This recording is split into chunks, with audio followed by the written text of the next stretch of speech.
Hello from Kingfisher, Oklahoma. Today we're going to do 3 things from number 6. Number 7 is really long, so we're going to cover the whole thing tomorrow. And that just leaves us with number 6 today. So, first is we're going to look and see what a Nazirite vow is. This is kind of a famous sort of thing as far as vows go. So, it could be for a man or for a woman. And there are some things that they're not allowed to do under the Nazirite vow. One, they're not allowed to consume wine or any sort of strong drink, meaning alcohol. They're not allowed to have some vinegar, and really no grapes in any form. They can't eat fresh grapes, raisins, anything like that. They've just got to stay away from grapes, but don't forget the strong drink is in there too. They are not allowed to cut any hair of their head, whether that be the beard or the hair or just the hair, obviously for a woman, for the whole time of their vow. That's the plan. They've got to keep away from that. Also, they can't be near any dead body. Now, the priests had a similar sort of rule that if somebody died and they were clean as a priest, they couldn't go near a dead body unless a close family. Well, this Nazirite vows, even the close family, mom, dad, brother, sister, no, can't do it. If somebody suddenly dies, then you basically, it will tell us the actions you need to take there. If you're suddenly, someone just died next to you. But you just got to stay away from dead people. 2, when it's over, he or she has to bring the proper offering to God when the vow is over. And 3, we see at the very end of this chapter, it's a classic blessing that God actually gives to Moses and Aaron to say over people. So let's check out chapter 6 here. And the Lord spake unto Moses, saying, Speak unto the children of Israel, and say to them, When either man or woman shall separate themselves to vow a vow of the Nazirite, to separate themselves unto the Lord. And let's be clear, that's the purpose. You're not doing it to be cool or to have long hair. You're separating yourself to God. You are focusing on him.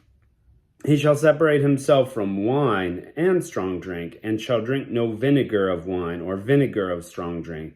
Neither shall he drink any liquor of grapes, nor eat moist grapes, or dried. All the days of his separation he shall eat nothing that is made of the vine tree, from the kernels even to the husk. Excuse me. All the days of the vow of the separation shall no razor come to his head, until the days be fulfilled, in which he separateth himself unto the Lord. He shall be holy, and he shall let the locks of his hair grow. And we're going to see in Scripture some people who take this Nazirite vow. Maybe you can already think of some of them. All the days that separate himself unto the Lord, he shall come at no dead body. He shall not make himself unclean for his father, or for his mother, for his brother, for his sister when they die, because of his consecration to God. His consecration is upon his head. All the days of his separation he is holy unto the Lord. And if any man die suddenly by him, and he hath defiled his head of his consecration, then he shall shave his head in the day of his cleansing. On the 7th day he shall shave it. And on the 8th day he shall bring 2 turtles, or 2 young pigeons, to the priest, to the door of the tabernacle of the congregation. And the priest shall offer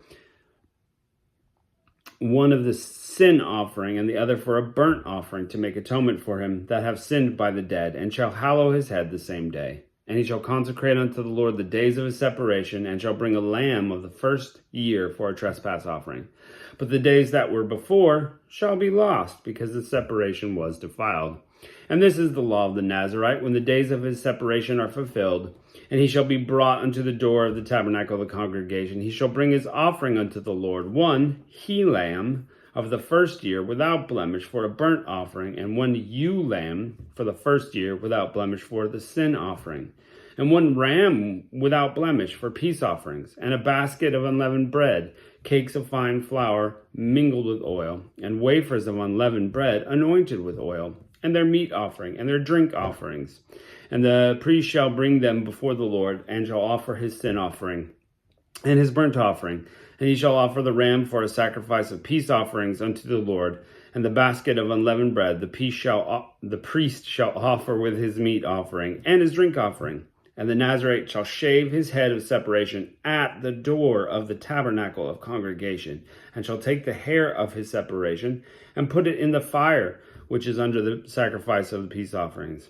And the priest shall take the sodden shoulder of the ram, and one unleavened cake out of the basket, and one unleavened wafer, and shall put them in the hands of the Nazarite after the hair of his separation is shaven. The priest shall wave them as an offering before the Lord.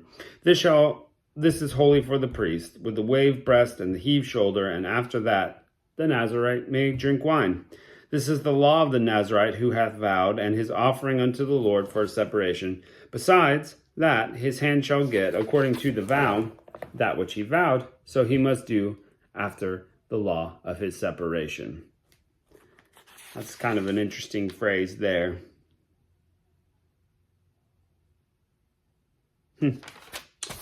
Anyway, and the Lord spake to Moses, saying, Speak unto Aaron and unto his sons, saying, On this wise ye shall bless the children of Israel, saying unto them, The Lord bless thee and keep thee. The Lord make his face to shine upon thee and be gracious unto thee. The Lord lift his countenance upon thee and give thee peace. And they shall put my name upon the children of Israel, and I will bless them. It's a beautiful blessing. It's a classic. Well, we're going to push into one of the longest chapters of Numbers here tomorrow, and I hope you have a blessed day. I'll catch you next time.